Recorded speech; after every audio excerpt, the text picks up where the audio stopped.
Okay.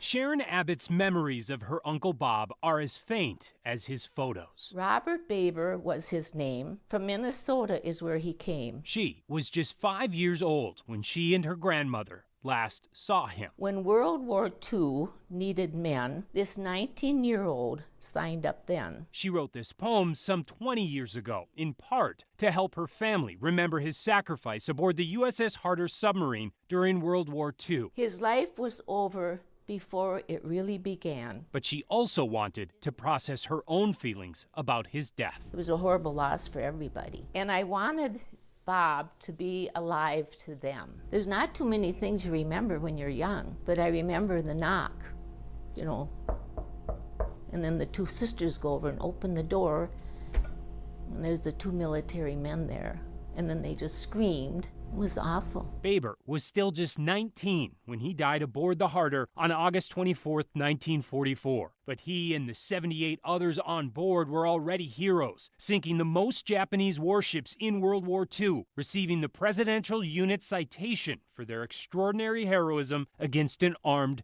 enemy. We specifically went out this year looking for the Harder. Renowned ocean explorer Tim Taylor told NBC News Now the Harder is so iconic that it was among the first missing subs that he sought to find as part of the Lost 52 project. And after a year of searching, you found the USS Harder. That discovery finally came last week. Just found out yesterday. Nearly 4,000 feet below the surface of the South China Sea. What was that like when they first told you? Oh, it was wonderful. We were laughing. We started laughing. That's what we do when we get really, really happy and excited. We have no words. We just laugh and just, wow. It seems cliche, but it's closure. These men went missing in the war. Well, I'm so glad they found it. You know, I'm so happy. It does bring closure. It's put to rest now. That's the period at the end of the sentence. It is cathartic. But it's not quite the end of the story. We're writing the last chapter of these heroic guys and hopefully retelling a story of these men and these submarines that will resonate with the next generation. Sharon, although his spirit is here, couldn't agree I know more. I have to do something. Maybe a new poem? Maybe a new poem. That would be good. A victorious poem. This valiant, courageous, selfless sailor. This time, the end is already written. His life was spent to keep us free. I must never forget what he did for me. She certainly isn't forgetting.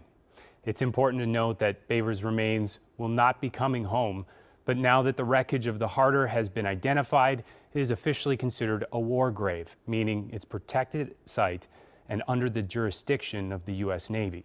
If you're interested in learning more about all of the work that the Lost 52 project put in to find it, check out this story on KARE11.com. And Janet, there is a ton of information about this discovery, and it's one of 9 that they've discovered over the last few years. Wow. And did they just find out in the news up here in Minnesota, or did someone tell them? They just found out in the news. Now keep in mind, this is her uncle. Right. And there's a lot of extended family members out there. Plus, this is very new news. Yeah. So there will be efforts to reach out to family members. They've had some incredible reunions with some of these lost subs over the years. So it'll be special. Wow, what an incredible story. Thank you so much, Kent. We appreciate it. How to open your car door while submerged underwater. A fatal construction flaw in all recent automobiles makes it virtually impossible